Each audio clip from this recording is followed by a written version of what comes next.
Hello guys and welcome back to my channel. You can call me Just Marosa. Thank you for clicking to watch this video, and if you're new here, you're welcome. If you're coming back, thank you for coming back and watching my videos. Thank you for your support so far.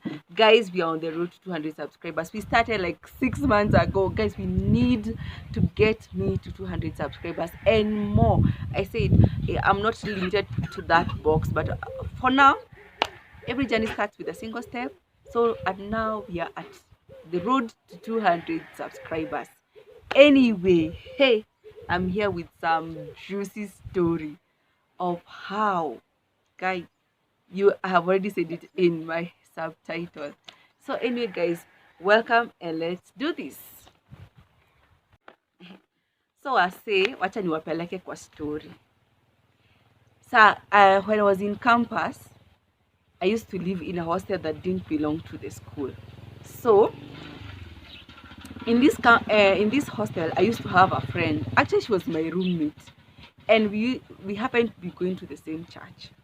So this friend of mine used to have a boyfriend in that church, who used to be in the praise and worship team.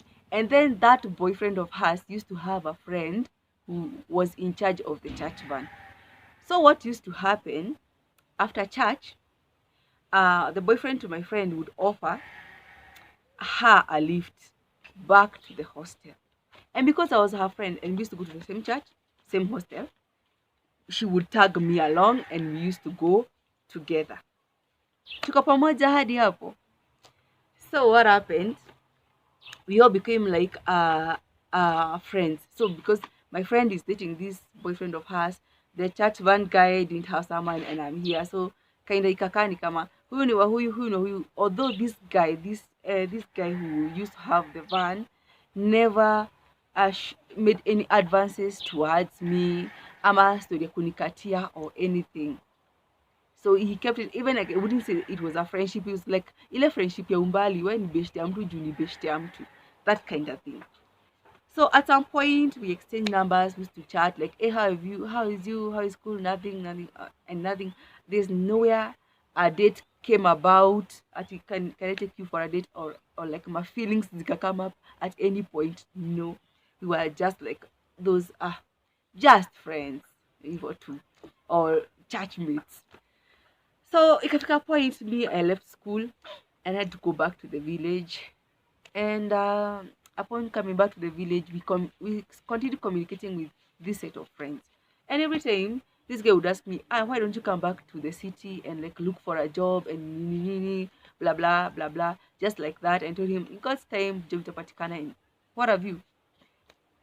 So at some point I got a job. He used to tell me, by the way, na ile siku utapata job uniambie ukirudi uku back to the city.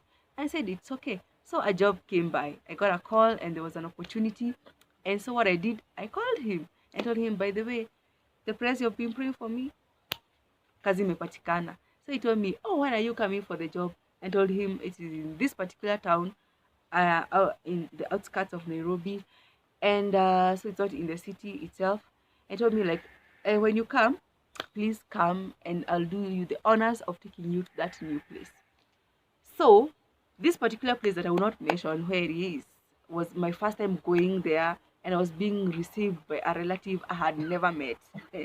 So the more the excuse this guy had of taking me and told me like, because you're my friend, and after all, I could call him a friend because we have been talking all through.